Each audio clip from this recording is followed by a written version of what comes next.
Welcome to the World of Eora, a news and lore podcast about Pillars of Eternity and Avowed, as created by Obsidian Entertainment. I'm your host, Eric, aka Gingerino. Thank you all for listening. Let's get into today's lore.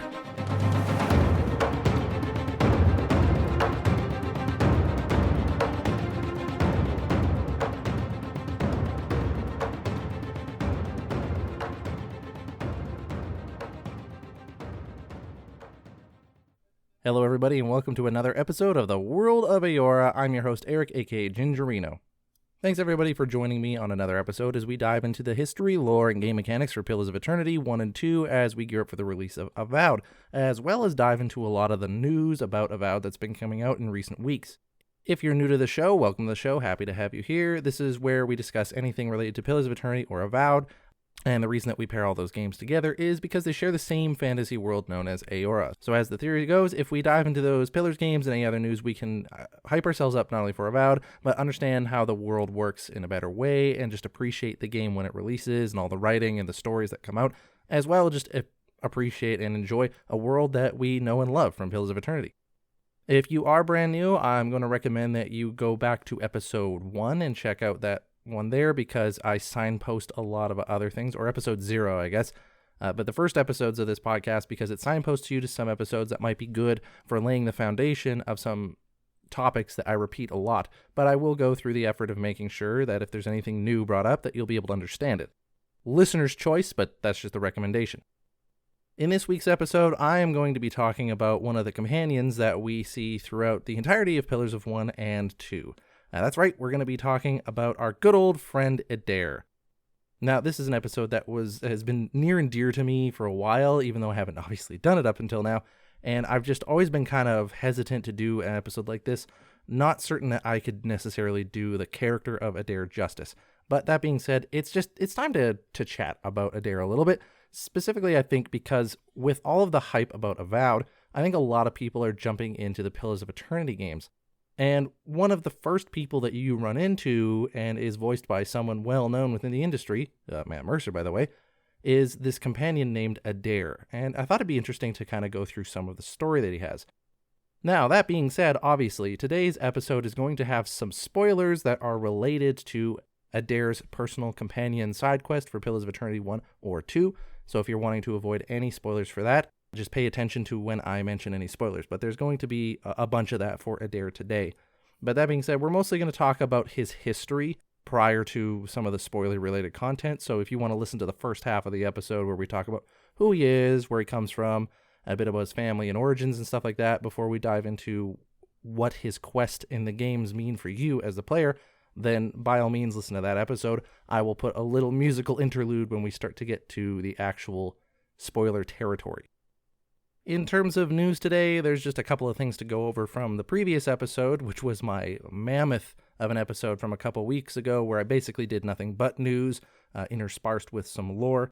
I have a couple of things to kind of like clear up, as well as a couple of, not errors, but oversights that I made, and then just kind of do a little bit of wiping up of getting the rest of the stuff that's come out since that episode. So before I say anything, I want to give a big shout out to a listener of the show who goes by the name Pizza Dog. I really appreciate what they have done for helping me on this show. Quite often they'll listen to an episode and send me some things to consider, either something that I might have missed that I didn't put in the episode, or if I said anything that was inconsistent, or if I just straight up made an error. As well, they often send me articles or other sources to take a look at, and it's always very well put together and very informative and quite helpful. So closest thing to a co-host I've got on this show, to be honest. So just a shout out to Pizza Dog. Thank you so much. I know there's a lot of people that I rely on for this show to exist. I mean, a lot of my lore comes off of the fandom website, which is all volunteer based, right? Like people are contributing information and collecting it onto a Wikipedia type website. So I'm getting a lot of stuff off of that. And then there's people on the Avowed subreddit who are always keeping up with the news, like Ortis or I'm Elise and many others who have been out there throughout the years. And fans like Pizza Dog who are sending me emails, letting me know about things.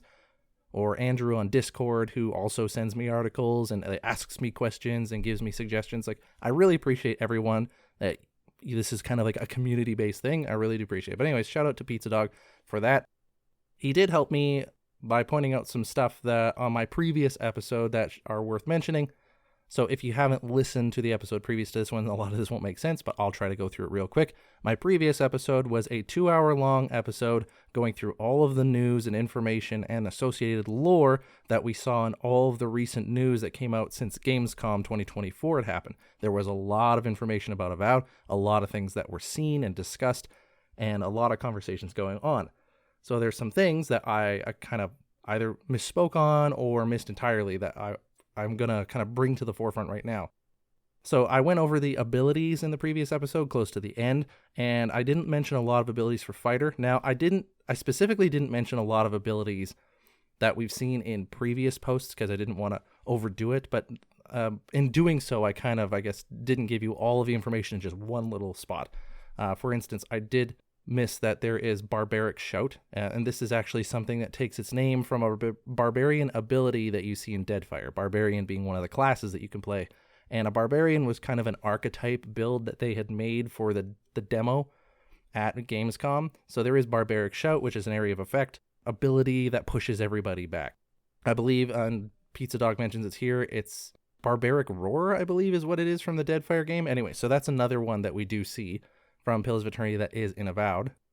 The tooltips option, which I outline how that works for newcomers to Avowed, that there is a lot of lore that is within the world, and to help ease that burden, there is a tooltip option in Avowed where if you press a button, it opens up a panel on the side, and it gives you little backgrounds on words that maybe you don't understand when playing the game if you're brand new, or if you've been away for a while. I might have given the impression that this is a relatively new thing, but this has actually been going on with Obsidian for a while, and they've been developing this particular tooltip for quite a long time.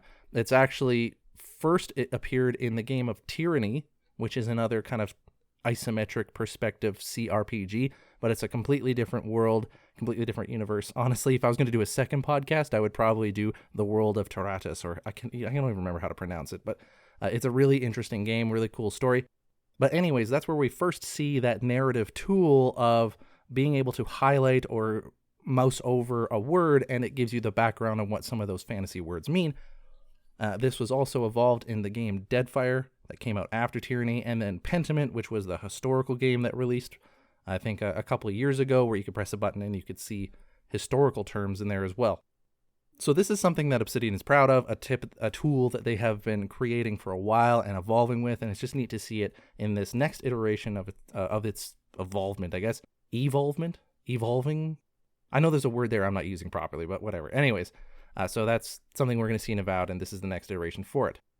As well, I did ask people to send me in anything that they knew from the Gamescom event, but I failed to recollect at that moment, although I did realize it later on in the episode. I just forgot I brought it up. That if you play the game at any of the Gamescom demos to send me information. But I forgot in the moment that I said that only the press were actually able to play the demo. A lot of other people just went and saw first on hands-on experience. They saw like a trailer or a theater presentation to just the general public. So if anyone did see any of those trailers and they had any thoughts or they had asked the developers questions or anything that happened and you want to bring that information here, by all means send me that in. But the hands-on gameplay demo, that was just for the press only, so I misspoke there.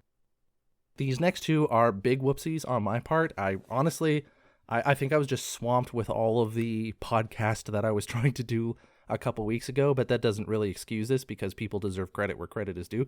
So I apologize to Ryan Warden and Mikey Dowling over at Obsidian because I mentioned them in the show, or at least I mentioned Mikey Dowling, but I forgot Ryan Warden's name, and I could have taken the time to look it up, but I didn't, and that was a big whoopsie on my part. So I had mentioned that Matt Hansen, the art director at Obsidian, was involved in a couple of interviews, particularly with the Gamertag Radio podcast and the Iron Lords podcast, but I forgot who the co-person was, like the other developer from Obsidian, and that was Ryan Warden.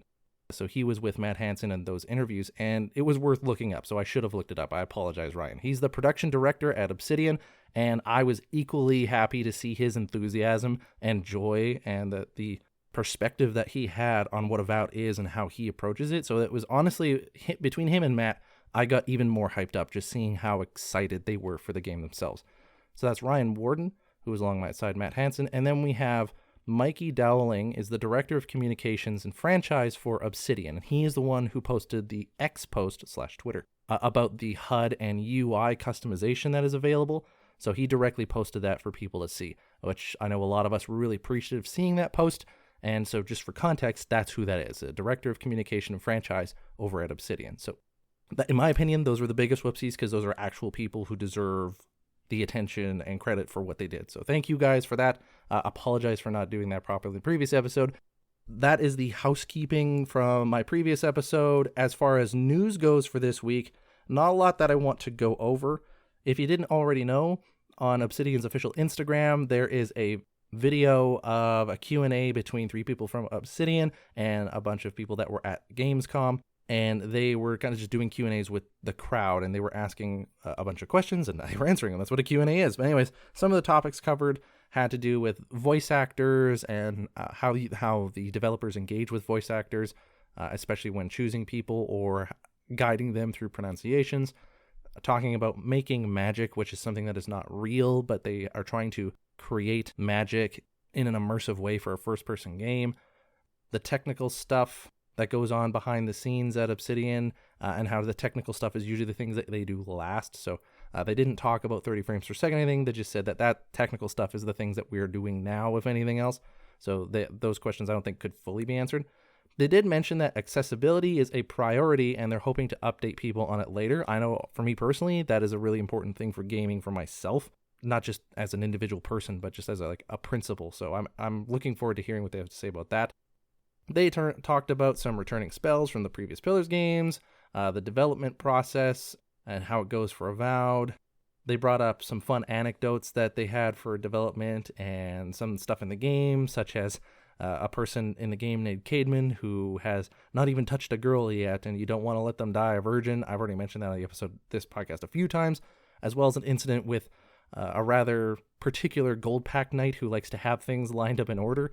And apparently you can just mess up his day. It was a really good anecdote, so if you can watch it on Instagram, go ahead. A pacifist run not being possible, something we already knew about. There were some questions asked about the menu system, how it can be optimized, or how the players can engage with the menu system. The only other major piece of news, and this is something, again, I'm going to highly recommend anyone who's big fans of Pillars or Avowed to go look at, is the PAX West presentation.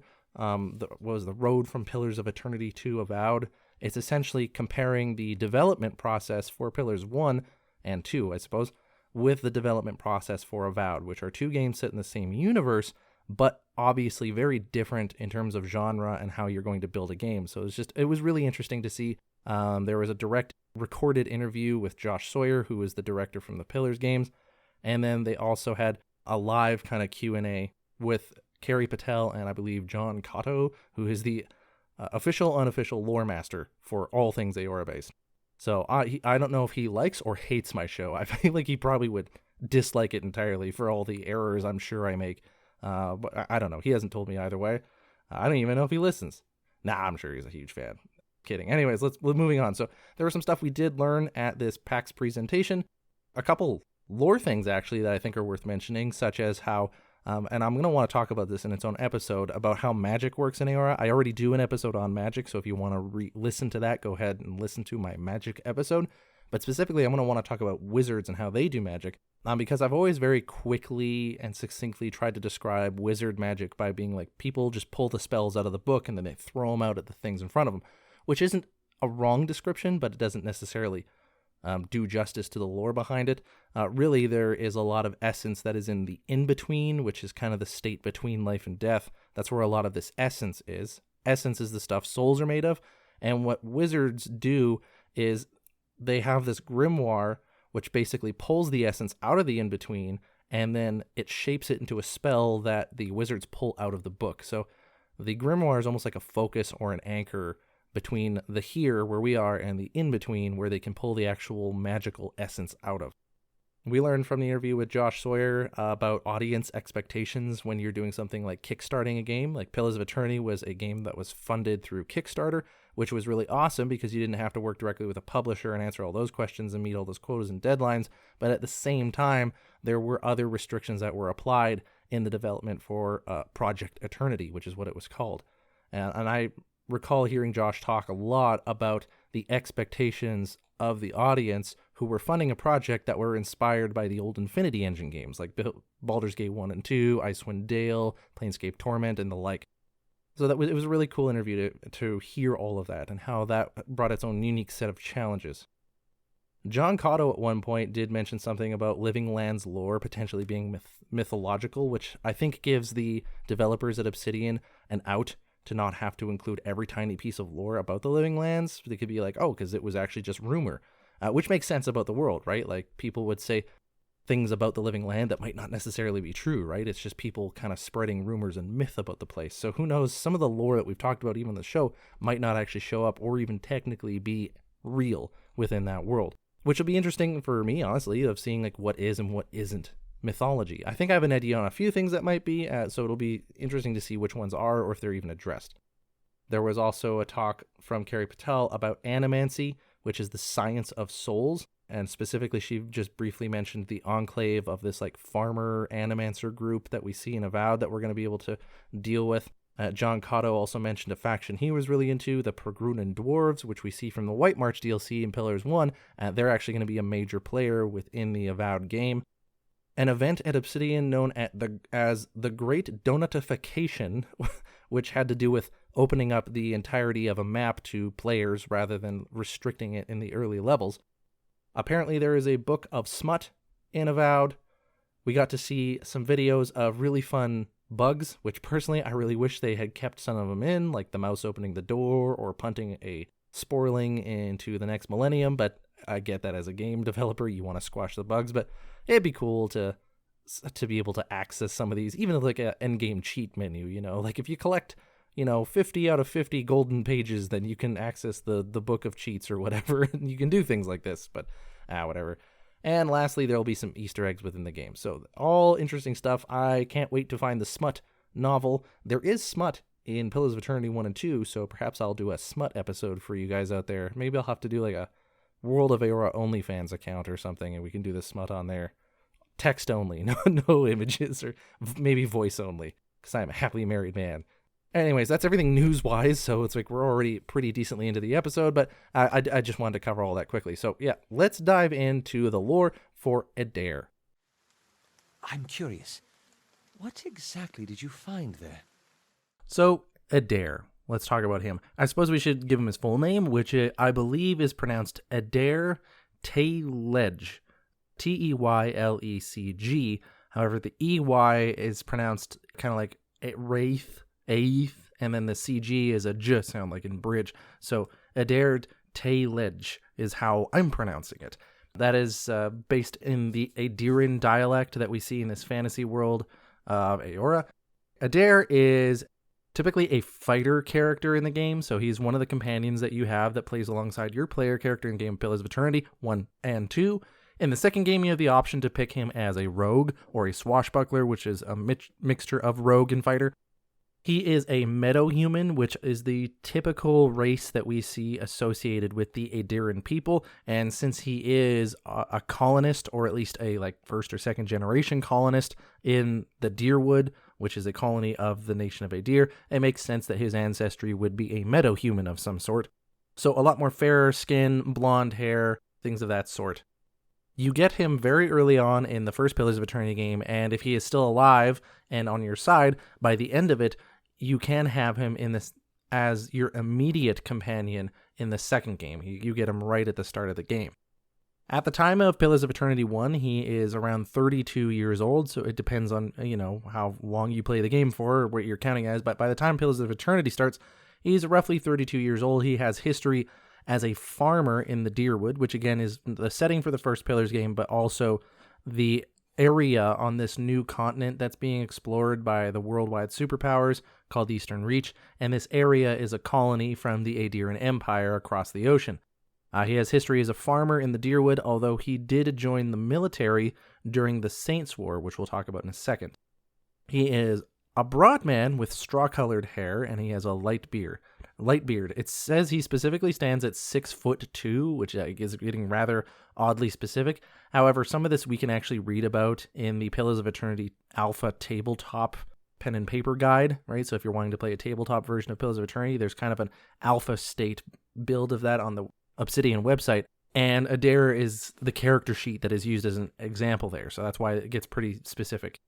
He is typically a laid-back personality, and he has a black, humorous outlook on life.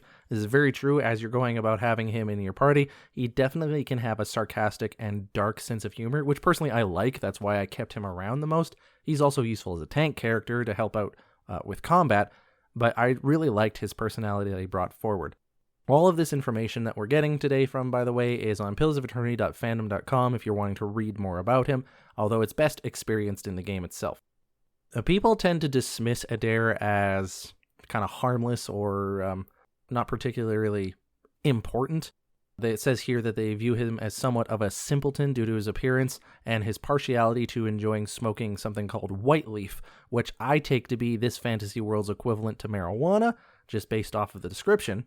White leaf is derived from the white leaf weed, which is commonly found throughout Dyrwood and Arglanfoth. Locals dry and smoke the plant, which grants a feeling of calm alongside an intense lethargy. Makes you immune to frightened and sickened. It increases your defense against terrifying and being weakened. It reduces your attack speed, however. So I don't know, it seems to match, marijuana from our world. So that's called white leaf there. Anyway, so he smokes a lot of white leaf, which lends towards, I think, some of his interesting, humorous remarks. I feel like they're filling that archetype as best as they can. But despite this, he often proves to be surprisingly observant of his surroundings, and he's actually well articulated. Edér grew up in a village known as Gilded Vale. This is the first, I would say, major settlement that you run into in the first Pillars of Eternity game, after going through a brief introduction to the game and its mechanics and some dungeon crawling, as well as a little bit of trek through the woods and some other basic gameplay mechanics. We get to the town of Gilded Vale, and this is where we run into Edér for the first time in your Pillars of Eternity journey. To be fair, the first time you actually talk to him, you can't do more than just have a conversation with him. It isn't until a little bit later through the Critical Path quest that you're actually able to recruit him as a follower, and he comes alongside you. His side quest in the first game is called Fragments of a Scattered Faith, which explores some of his disillusionment that he has regarding the Saints' War, his relationship with his brother, and his own personal faith. But in order to understand that, we need to back up a little bit and understand a bit of Edér's history, where he grew up, who he grew up with, and the events that were going on in that region of the world at that time. So as I said, he grew up in Gilded Vale. This is just a little village on the Dyrwood's frontier. He was the youngest son of two farmers, and he grew up alongside his older brother, whose name is Woden, Woden. They were typical brothers. They had, normal sibling rivalries every now and then. But Edér, being the younger brother, often idolized and looked up to his older brother. As an older brother, I can say this is very much true. This is how it works. But he was raised in the farm, so that's why he has a farmer background as an actual character. As well, though, he were raised in the faith of Aethys. Aethys is one of the 11 gods that exist within this world, and his parents were Aethasians, so they were devotees to the god Aethys. And he was raised alongside Woden to believe as they believe in their religions as well. Aethys being the god of light and redemption, dusk and dawn and second chances, etc., etc. And they were living a relatively basic and normal life within the Gilded Vale as farmers and dedicated Aethasians, of which there was a decent-sized population of at the time. They lived like this pretty normally for a very long period of time. That is until we reached the Saints' War. Now, I've talked about the Saints' War in other episodes, although I haven't done a full episode on its own. I should probably do that pretty soon. The Saints' War revolves around this one character in the history of this world called Saint Widewyn. Saint Widewyn was not a saint at one point. He was just called Widewyn. He was a farmer in a different colony to the north called Rhaed Saris, also a colony of the Edirran Empire, much like the Dyrwood and Gilded Vale, where Edér is from. However, Widewyn, one day, he was out in his Vorlis crops, which were used for creating purple dye, and there was an exchange there that happens between him and the god Aethys, and long story short, it is said that Saint Widewyn himself had the god Aethys within him, or that the god Aethys was using him as a vessel or a conduit for his very divine personage, if you will. Very surprisingly to a lot of Aethasians who looked at their god, I would say that as typical one of the good gods, quote unquote, one of the morally better gods that are out there, Saint Widewin, who is apparently inhabited by the god Aethys himself, overthrew the colony of Rayed Saris, turned it into a theocracy, and then this living incarnate version of Aethys marched his army from Rayed Saris towards the Dyrwood, declaring a religious war against them. And this was the Saints' War. It's called the Saints' War largely because of the Saints of Aethys, or Saint Widewin especially being the notable figure there. And it was very much a theocratic war, purging the heretics and that whole kind of thing. So it's almost like bringing the faith to the Dyrwood, but with, at the tip of a spear or something like that. So Saint Widewin is marching his armies into the Dyrwood, and as a result, the Dyrwood responds, and obviously they try to get an army together. Edér's older brother Woden decided to enlist, even though his family wasn't necessarily in support of this. Edér even argued against his brother to not do that. They wanted him to stay with his people rather than go to war against the god that they worshipped. Remember that he and his family, the Teylegs, they believed in Aethys as their deity, and this was supposedly, I'm sure there was some skepticism about it, this was supposedly, however, their god marching on the Dyrwood, and Woden decided to enlist in the Dyrwooden army against Rayed Saris, which means, in a sense, if this is Aethys inside of Saint Widewin, that means that Woden, even though he was brought up in Aethasian, was enlisting in an army that was going not just against another army that was for Aethys, but literally against an army that had Aethys, their god, on that side, theoretically speaking. Woden decided to enlist anyways. And a few months later, after, of course, Edér had said some pretty horrible things to his brother in the meantime, a few months later, Edér also joined suit and joined his brother Woden, and enlisted in the Dyrwooden army to fight against Rayed Saris. He rationalized that Widewin was not a true incarnation of Aethys because of the way he punished non-believers. He thought this was more akin to other vengeful gods like Woedica or Skane than Aethys, who is a god of light and redemption. Edér served faithfully in the Dyrwooden army against Rayed Saris and Saint Widewin for the entirety of the Saints' War, right up to what they call the Dyrwooden Hello, which is basically they blew up Saint Widewin at a place known as Halgot Citadel, which was renamed as the Godhammer Citadel, because they created a bomb there, which they called the Godhammer Bomb, and they blew up Saint Widewin. And apparently, they even destroyed Aethys, the god, in the process, or at least that was the idea behind the Godhammer Bomb. And so Edér is serving in this army, and he serves with distinction, it says up here, and returned home kind of like a war hero, in a sense. He never did get to see his brother, and apparently he was killed during the wars, or a battle within the entire Saints' War itself. However, even though he was welcomed back home as a hero, there was still some tension that was going on there. He found employment at a farm, because he has background as a farmer, and his former captain was his headman. However, after the Saints' War, a new crisis kind of emerged, known as the Hollowborn Crisis, which was essentially babies were being born within the Dyrwooden area, and they were being born soulless. Everybody in this world of Eora has a soul, by the way. This isn't a matter of debate. This is something that is a fact within this fantasy world. Everyone has a soul. Sometimes even trees and rocks and everything around you has a soul, or at least the stuff souls are made of, which is called essence. Except the weird thing is after the Saints' War, when they supposedly killed this god, all of a sudden babies are being born and they don't have a soul within them. So they're basically just these biological machines. These people are giving birth to babies that just kind of sit there and breathe. I think they might eat food if you put it in front of them, but they just are there. They're empty vessels. There's nobody in there. No one's behind the wheel kind of a thing. This was known as the Hollowborn Crisis. Infants that were born without a soul were called Hollowborn. This intensified an already, as you can imagine, rather strong reaction to Aethasian followers, right? Because you had these people who were Aethasians from the more extremist colony of Rayed Saris that were apparently led by the god Aethys against the Dyrwood in a religious war that killed a lot of people. So you can imagine the people of the Dyrwood who were successful in this war, they're not really big fans of people who follow Aethys. Right, and there was a purging that was going on within the Dyrwood of Aethasian followers, and this Hollowborn Crisis just made it even more intense.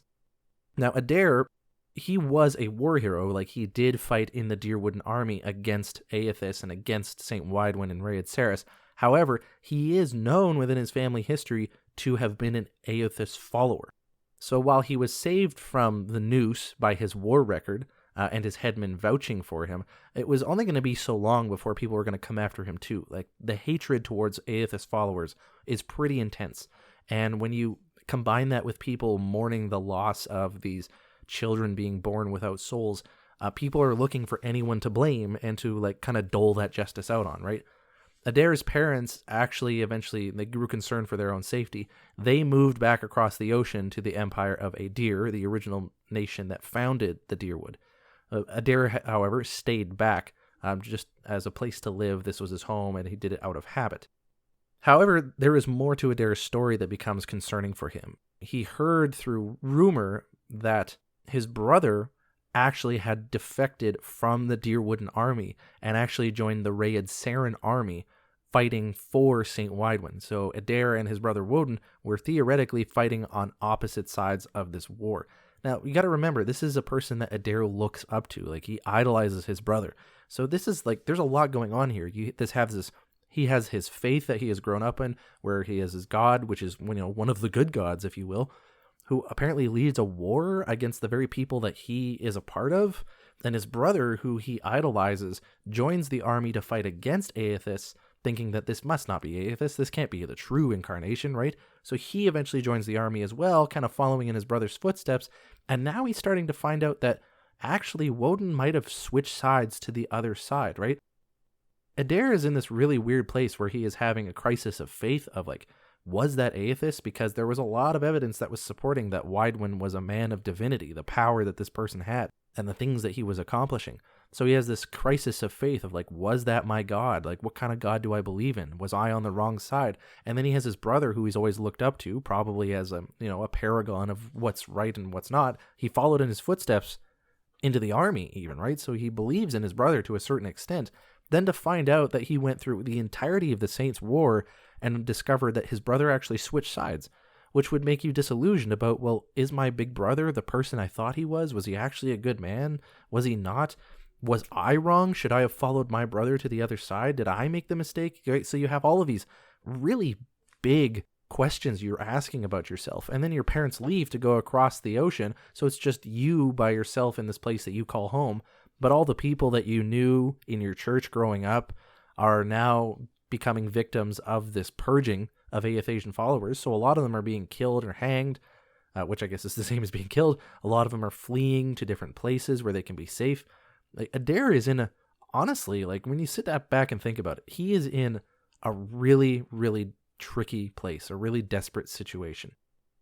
And it's around this time that your character, the Watcher in the first Pillars game, comes to Gilded Vale looking for a place to settle down, and then obviously getting put on their own epic quest.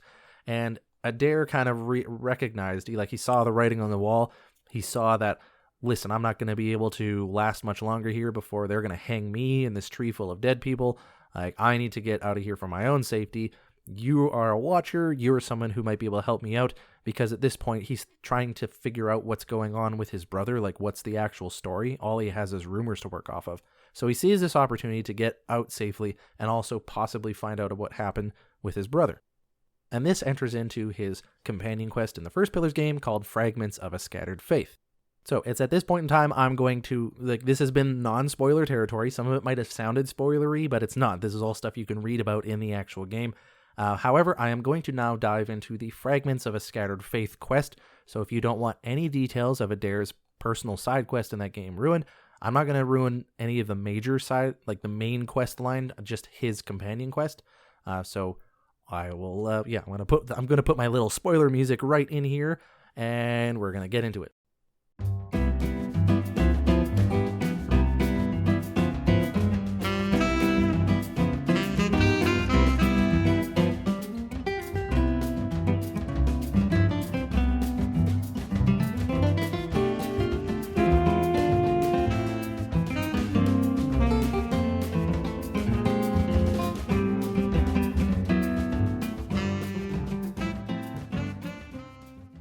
All right, so Edér has now joined you, the Watcher, in your journey through the first Pillars game. You are now going to go to a place called Cad Nua, which is the name of an older, more ancient castle in the region to talk to another watcher about what's going on with you named Merwald. And Edér is hoping that Merwald, with his watcher powers, will be able to somehow help him figure out what happened with his brother. It's a bit of a long shot, even though watchers are very powerful people. For a bit of context, even though I've done an episode on a watcher is a person who has almost like an innate sense to be able to see souls and interact with them, right? Like you and me, like we have eyes that process visual information through the electromagnetic spectrum. We are able to also, use our ears to get auditory information from sound waves. And I like to understand watchers as having some sort of mechanism within their body or their spirit that allows them to actually perceive and interact with essence of the world, which is stuff souls are made of. So a watcher is able to see souls. A watcher is able to talk with a soul and read its past lives, and influence it and manipulate it in certain ways. And so Edér is probably hoping that Merwald, who is a watcher like yourself, will be able to somehow, perceive Woden's soul or even act like a psychic, which again is not entirely what a watcher can do, but you can see Edér's really hopeful. Like he's really hoping that he can get answers, and I think he's kind of desperate at this point. Talking with Merwald, unfortunately, doesn't lead Edér to any better conclusions. So he goes for kind of a second best option, which he thinks that you should go to the records department located in Defiance Bay, which is the major city settlement in the region of the Dyrwood. It is like the capital city. So if there's any records that talk about Woden, his brother, or what happened with him, it will be in that records department. So they're going to go to the city of Defiance Bay anyways as part of your quest. So this is just a good place to kind of continue following the Watcher in the hopes that you'll also be able to find out what happens with his brother. Now, you do have to go through a significant amount of the main story and quest before you can actually talk to the records keeper and then be allowed to actually access these military records to find out what's going on. And so in going through the records at the Ducal Palace in Defiance Bay, he does in fact confirm that his brother Woden did defect from the Dyrwooden army and join the Rayed Saren army. And eventually he died in a battle called the Third Battle of Cleobon Releg. So at this point, Edér has confirmed that this is what's happened with his brother. He wants to go to the actual battlefield itself to see if there's anything they can get there. And it's not out of question for your Watcher character or someone else who has powers to perceive the spiritual might be able to find something of Woden's soul, might be able to find something there, or even it might just be something that Edér feels like, I need to see this battlefield to help get closure. And so, again, as part of your travels as the Watcher, you are going to probably go near or at Cleobon Releg, or you can just decide to help out your friend and go there right away. And while you're there, you do happen to find an item that's in the mud. There's a rather important moment in this quest line and Edér's story. There are these people here that are looting the area, and they are antagonizing Edér for the faith that he has, because he's an Aethasian. And, he's obviously got a lot of strong emotions going on at the time, especially since he's looking at the actual place where his brother died as potentially what he may or may not view as a traitor at this point. So you get in a big fight with these guys, and you end up finding this item, this Rayed Saren standard piece. Now, if you have someone in your party that is a cipher, which is a person that has innate abilities regarding the souls of other things or other items, if you're able to read things very well, then you can actually examine this item. Otherwise, you have to go find a cipher back in Defiance Bay to interpret it for you. But assuming you get it analyzed, you're able to learn a couple things. One is that the records turned out to be true, because even though in the records it says Woden joined the other army, obviously there's still going to be some skepticism of like, well, this is records that are coming in the middle of a war, right? Like, so sometimes there could be some skepticism, some questioning there, and maybe perhaps that's what Edér was looking for. But by having the Watcher and a cipher analyze this item and kind of reading the essence that is inside of this item, they're able to actually kind of witness the past in a sense, look at the memory of where this item was on the battlefield, and they're able to confirm that, yes, Woden was fighting for Rayed Saren. And not only that, Woden had met Wydwin himself. So Woden, Edér's brother, actually met Saint Wydwin, who was apparently inhabited by the god Aethys. But unfortunately, Widewind has such a strong power to him. He's such a strong presence within this memory that it actually kind of like overshadows everything else. It sort of blinds them, in a sense, if you will, when they're perceiving this memory, to being able to actually see the entire memory. So we don't know any more of what happened. All that they are able to find out is Woden did fight for Rhaeadsaris and that he did die there. And that's all that Edér is able to find out. In a sense, there's not really a full resolution to Edér's side quest. Like, you do learn kind of what happened, but you're not able to like interact with his brother's soul to have them to speak. You're not able to find out why he decided to defect from the army and join Widewind's army. We don't know any of that stuff. And so it's left really unresolved. But the major point and purposes behind this side quest is about Edér wrestling with his faith and who he is. And by the end of this side quest, your actions as the player character will help him determine what he does from here on out. So if you don't complete his quest, for example, he will remain conflicted with his faith, and he'll actually go back across the ocean to the Edér Empire to be with his family, his parents. He will, if he is over there with his parents, eventually return to the Dyrwood because Aethasians end up getting persecuted over there as well, and he kind of hears about your character in the epilogue of some things that are going on and decides to return back to you. If you do complete his quest, there are kind of two ways it can go. You can help Edér, through your actions, have his faith renewed in Aethys, or he can remain kind of conflicted with his faith even though he has reached a conclusion of like what happened with his brother. So if his faith is renewed, he ends up joining a secret Aethasian organization known as the Night Market, which I've talked about on a previous episode. And his entire goal of doing that is to embolden other Aethasian followers to walk the lighted path, to follow Aethys the way that you are meant to follow him. Because he's had his faith renewed in who Aethys is, and he believes perhaps he sees his brother as making the right choice. Perhaps he doesn't believe that Widewind or perhaps he doesn't believe Widewind was actually Aethys, but either way his faith is renewed, and so he's going to join this secret organization because obviously they're persecuted faith now. He's going to try to embolden and encourage other members of that faith. However, if you did not help him to renew his faith, he becomes very conflicted about it. He ends up settling in a town called Dyrford, so he doesn't go back home to the Aedirn nation where his parents are. He settles down in the town of Dyrford, where he ends up becoming the mayor of the town, not necessarily on purpose, mind you. He learns that the first mayor there was a Skanite, a person who is in a very, we'll say, an evil cult, and he basically beheads him, and everyone in the town goes, "You're the new mayor now," so he basically becomes the mayor of Dyrford. And that's how Edér's story ends at the end of Pillars of Eternity 1.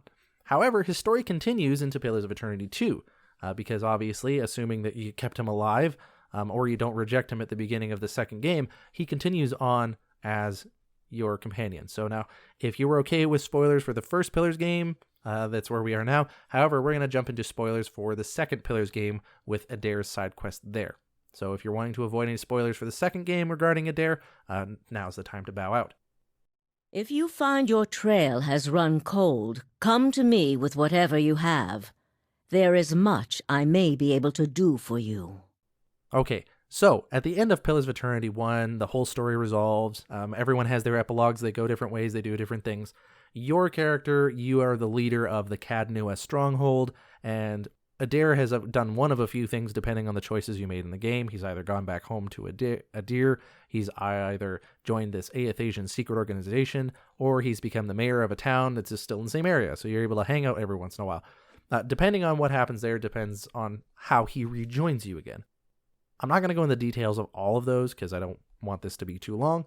But long story short, your character, the Watcher of Cadnua, you enter into the beginning of the Deadfire game, which is, and again, because I already warned you about spoilers, your entire stronghold, your keep of Cadnua is destroyed, and the giant Adra statue that was underneath your keep rose out of the ground, which is what destroyed it, and is marching towards the Deadfire Archipelago, which is the setting for the second Pillars of Eternity game, which is a rather lawless frontier area. Like, it's a archipelago, so it's an region of the world dotted with islands, and this giant statue, which apparently has Aethys inside of it.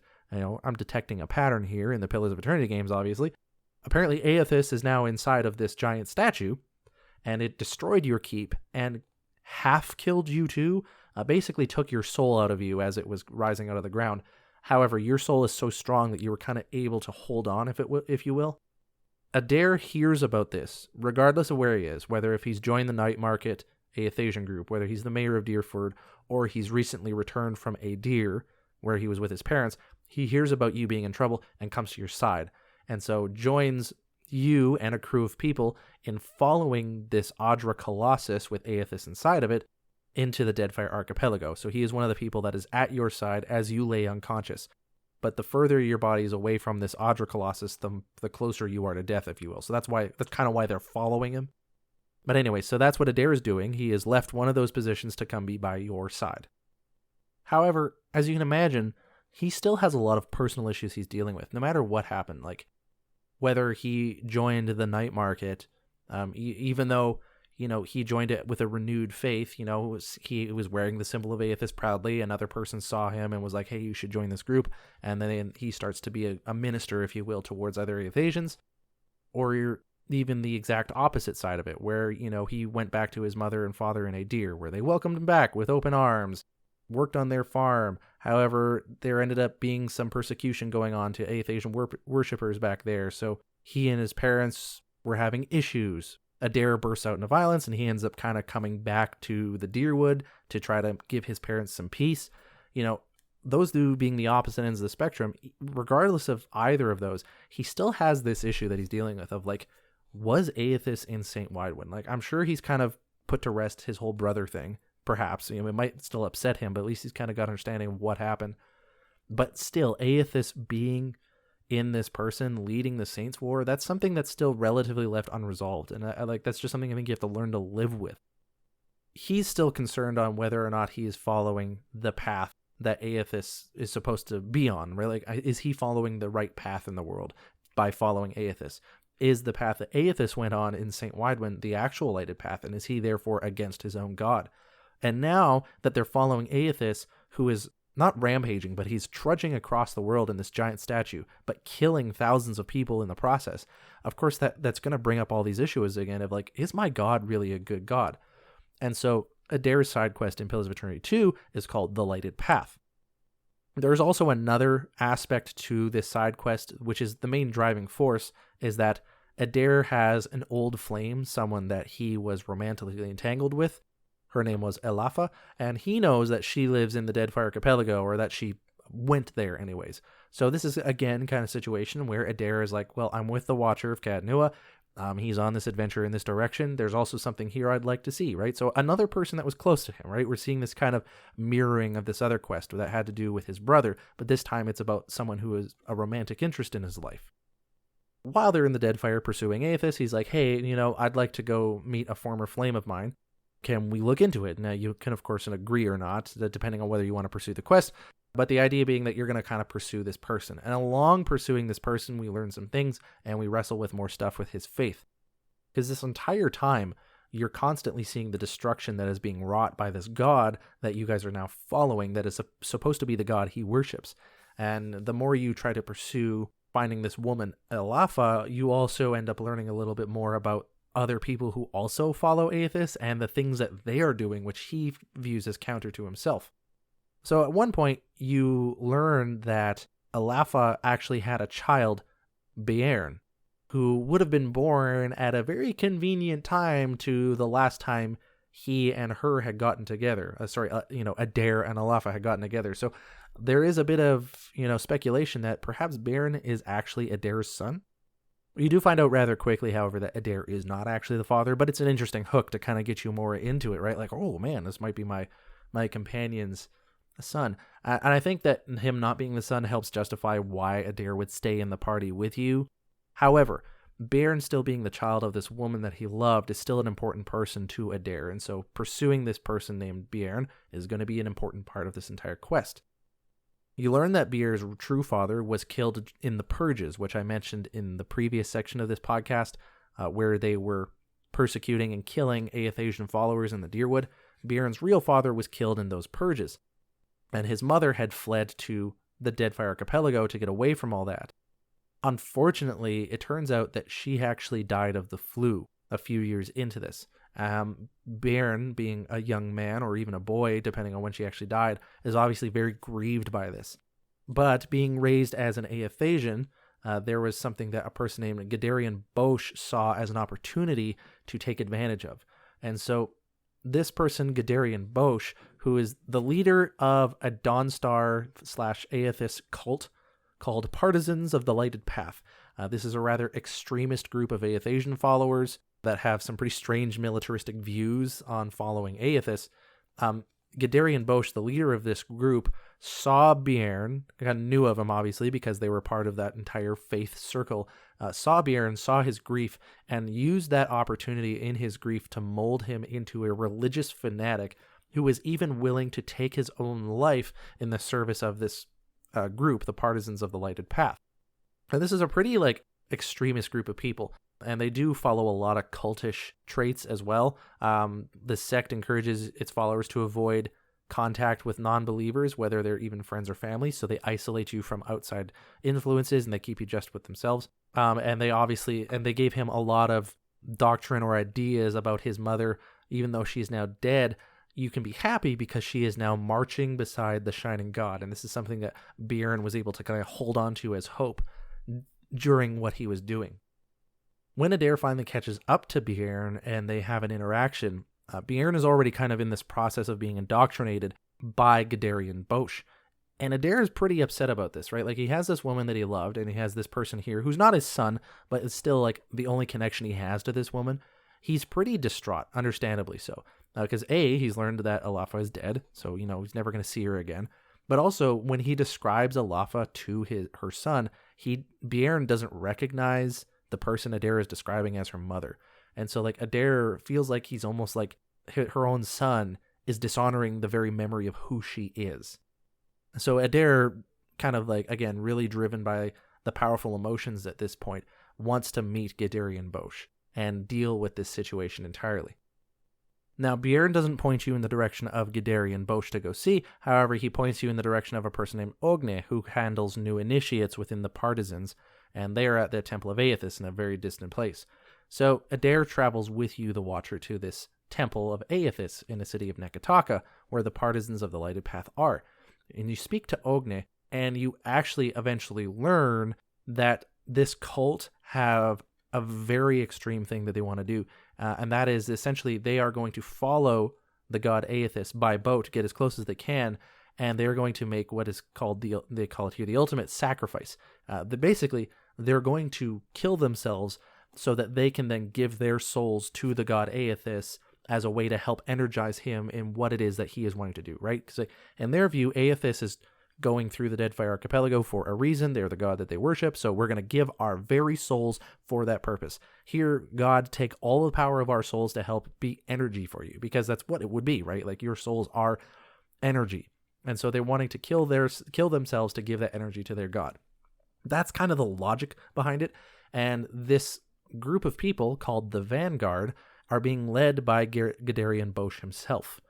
Unfortunately, the last time you had spoken to Bjorn, he mentioned something about being part of the Vanguard, but we didn't know what it meant at the time. So now we're on a clock.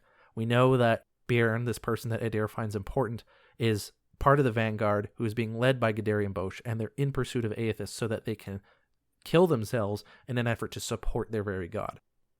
There are a number of things you can try to do as the Watcher to try to intervene with this, and it ends up kind of leading in a chase, honestly. No matter what you do, you kind of end up not in an actual chase scene, but you have to try to get to this place by a certain time so that you can interact with Bjorn before this happens. And you can actually, in a sense, run the clock out on this, get to this port area and find Bjorn and all these other people had committed suicide as a part of this cultic action. If you do manage to get there before this mass suicide takes place, you show up, because for the drama of it all, you show up just in the nick of time, where Edér Teylecg is mid-sentence trying to coax Bjorn into drinking a poison, which will kill him, of course. Edér intervenes, and basically at this point, you're going to try to convince Bjorn to not drink the vial. And so there are a number of things that you can do here to convince him to not drink the vial, or you will fail and he will. That being said, if he does drink the vial of poison, there is still a chance to save him because he doesn't just blow up into a million pieces out of nowhere, right? Like, it's poison. It has to act and go through the system first. So there are a number of ways that you can save Bjorn, but you can also fail. Bjorn will die in front of Edér. And if he does die, Edér is just kind of left wondering, like, who are these crazy people that follow this god that I say I'm a part of? And is this part of Aethys' plan all along, right? Because this is your god you're following. Like, he should know what's going on, yet he's not doing anything to intervene, right? Like, is this actually the lighted path? Am I on the wrong path? And this quest, even more than the prior one in the first Pillars game, is the one that can convince Edér to basically leave his faith, if it's resolved in a very negative way. Negative, I guess, being a subjective term, it's all just how the story goes. But if you manage to save Bjorn, Bjorn, first off, will be pretty upset because he's fairly indoctrinated at this point in time that, like, he's doing the right thing and you shouldn't have intervened. You filled his head with doubts and that's why he didn't drink the poison, or he did drink the poison and you managed to save him from it. So either way, he's kind of upset about this, but this will be the first step in, I think, a long process of what would be healing for Bjorn to kind of see what was going on there.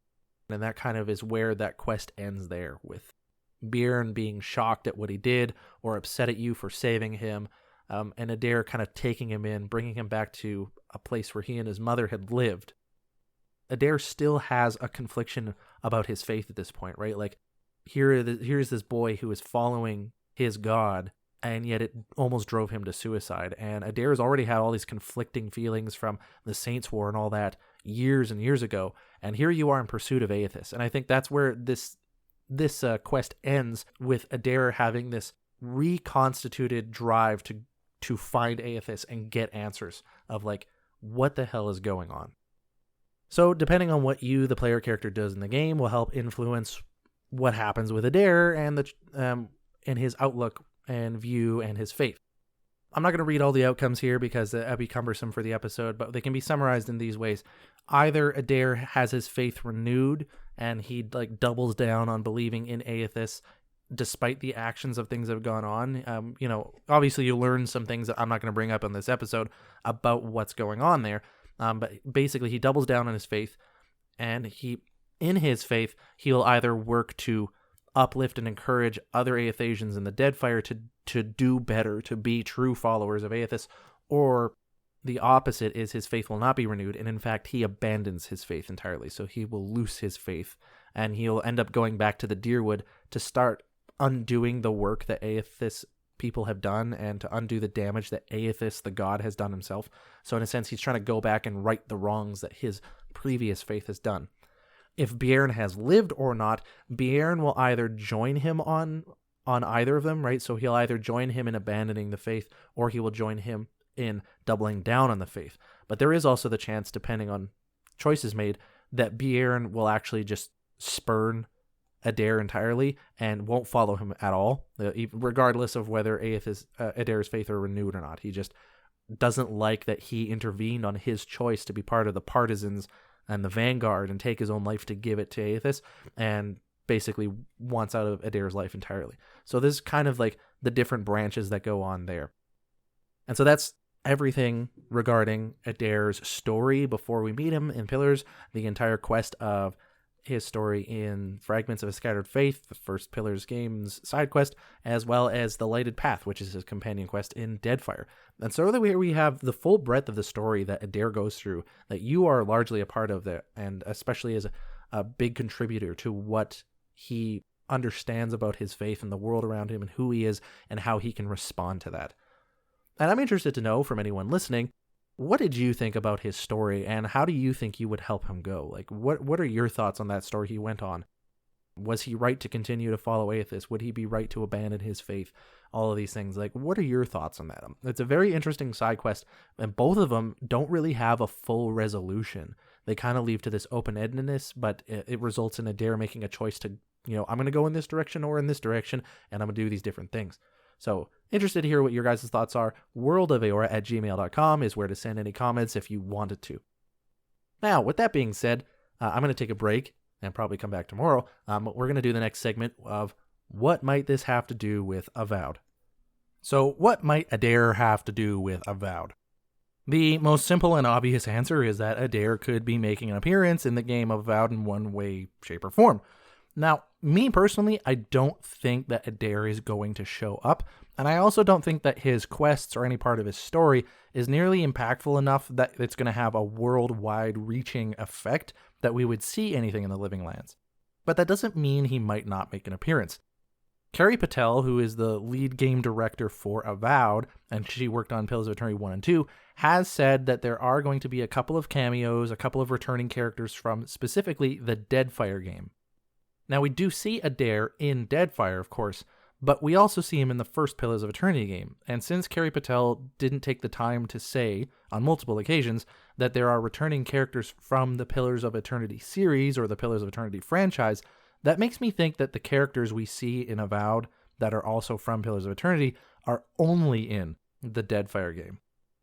That being said, if Carrie Patel had said, for example, that we are having characters that are returning from both Pillars of Eternity games, then I think it would be a little obvious that it might be someone like Edér or Aeloth or Pallegina or one of the other NPCs that we see in both games. And I think it would really shorten the amount of people on the list of people who we would see in Avowed. So I think in trying to keep it mysterious, there might have been some wordplay there that, specifically we're talking about people from Deadfire. As well, she could be talking about returning characters from Deadfire that we actually interact with. But that doesn't necessarily mean that there won't be characters from other games that make small appearances, like cameos, where we can have scripted moments where we can't interact with these characters, but we see them for a moment. I could see something like that happening, or even a letter that mentions another character. Perhaps we'll even hear about something like Durance, another companion in this game, in the game of Avowed, even though we'll never actually see him directly, right? So those could be possible. If you're taking all the words that Carrie Patel said literally, there's definitely still some room there for mentions of, or like little tiny cameos where you don't interact with them. I could see, for example, there being a moment where, let's say, Edér is gone to the Living Lands to drop off Bjorn. Like he's going to school or something, but like Bjorn's going to the Living Lands for whatever reason, and Edér has just decided to take him there. Obviously, this would canonize the story that he and Bjorn got together and that they were like a family to each other. But I could see it happening where you, the envoy character in Avowed, is walking down the pier or whatever in the city, and there is like a young man or a young boy there who's like waving away at a ship that is pulling away, and we get just this little sound file of the person on the boat yelling at this person on the pier, and the person on the boat happens to be Edér, and this person at the pier that's waving away is actually Bjorn. I could see something like that happening, where Edér's just like, I'll see you when you're done, or whatever it is, because Edér is voiced by Matt Mercer, and we already know Matt Mercer is a voice actor in Avowed. We see the character of Sargamas in the Avowed gameplay demo, and so with Matt Mercer already on payroll, why not get him to voice some returning character, right? Even if it's something that you can't interact with Edér, but you just see him for a moment. I also think that'd be a great kind of moment as well because new players to Avowed won't notice anything at all, right? They might just see this kid who's at the pier, this young man at the pier waving goodbye at someone that we would assume is his family, and perhaps there's even a quest related to Bjorn, for example, right? So new players would be like, oh, neat, a quest. That was an interesting way to kind of point this person out so that I wouldn't miss them. But to returning Pillars players, we'll be like, oh, I know who Bjorn is, and that means that's Edér on the ship, and we'd have like this little mini freakout moment, even though we never see Edér ever again, right? So I could see something like that happening.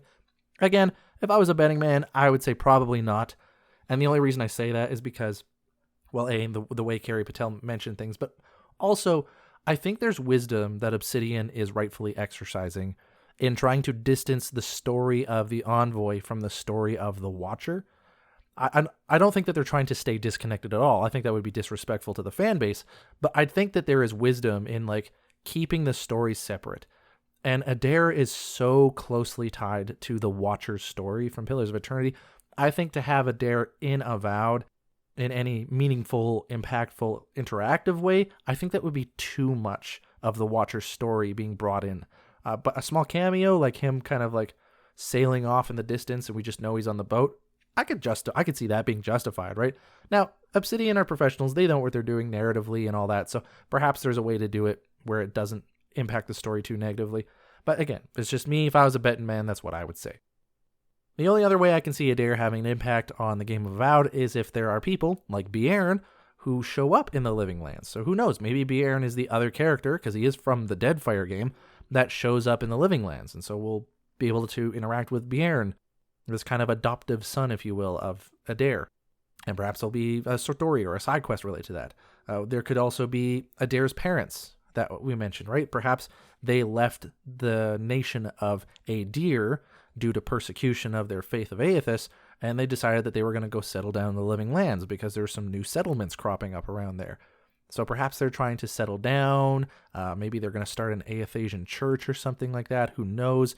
And maybe it'd be funny, right? Like, you're the Avowed envoy. Let's say you do a side quest for this elderly couple, and at the end of the quest, when you hand it in for your reward, they just happen to be remarking to each other when you walk in their house about, I wonder how our son's doing. Like, he's the mayor of that town over in the Deerwood now, right? Which, again, would be like interesting little flavor for new players to the game that they wouldn't understand. But for returning Pillars players, it'd be like, oh, I know what that's referring to, right? So I could see something like that happening. Other than that, though, there's not really a lot that Edér could have to do with Avowed. It'd still be an exciting little cameo. I hope that I'm wrong, that he doesn't make any sort of appearance. I hope that I am 100% wrong on that, but I don't think I am. But that's just my guess. Whoever thinks they're actually wrong on stuff, I guess, right?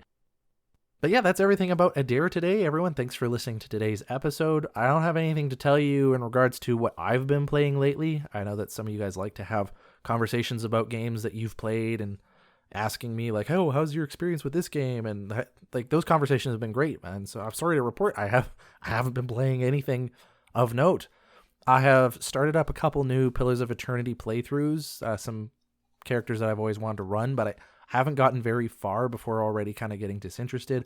I've been playing Mass Effect on the off chance that when Mass Effect 4 comes out, you can import your save from the Legendary Edition, but that's just my plink away at it kind of a game.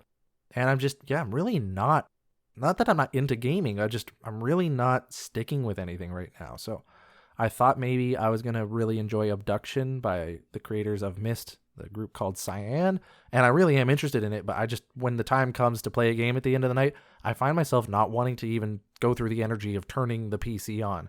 And I'm not like sad or anything, I'm just like, I don't know, I don't feel like playing a game for an hour just to play it for an hour tomorrow, and then it takes me a month to beat one game. I don't know, maybe that's what it is. Maybe I'm just not into gaming right now, who knows, maybe it's nothing. But yeah, that's what's been going on. My wife has mostly been watching real-life murder mysteries on Netflix, so that's fun stuff to watch before you go to bed. One such video actually gave me the creeps and kept me awake a little bit, I think 2 nights ago, so that was fun. Anyways, what have you been playing? Any game recommendations for those of you listening who think that, hey, this might get you out of this slough? Send me an email, worldofeora@gmail.com, or hit me up on Twitter @worldofeora. If you've been listening to the show and you would like to support it just to keep the lights on, and by the lights I mean to keep my PC running or whatever, or buying a microphone if this one craps out, you can do so at ko-fi.com/worldofeora. That's how you can support the show directly if that's something you want to do. But thanks everyone, that's been the story of Edér, the companion from both Pillars of Eternity games for the Watcher protagonist. Last name, Edér Teylecg. Thanks everyone for listening to today's episode. The story of like where he came from as a farmer and a person who was raised in the Aethasian faith, to having his brother join an army and then defect, and Edér joined an army himself, and the story that he has with the Watcher through both Pillars of Eternity games, and just really kind of mull over once, because I find when we play these games we get this long story of who Edér is, but to have it summarized in just like this 1 hour chunk, I think really kind of gets us a broader picture of the events that he's had gone through. So thanks everyone for joining me on that. I've been your host Eric, aka Gingerino, and I'll see you guys next time.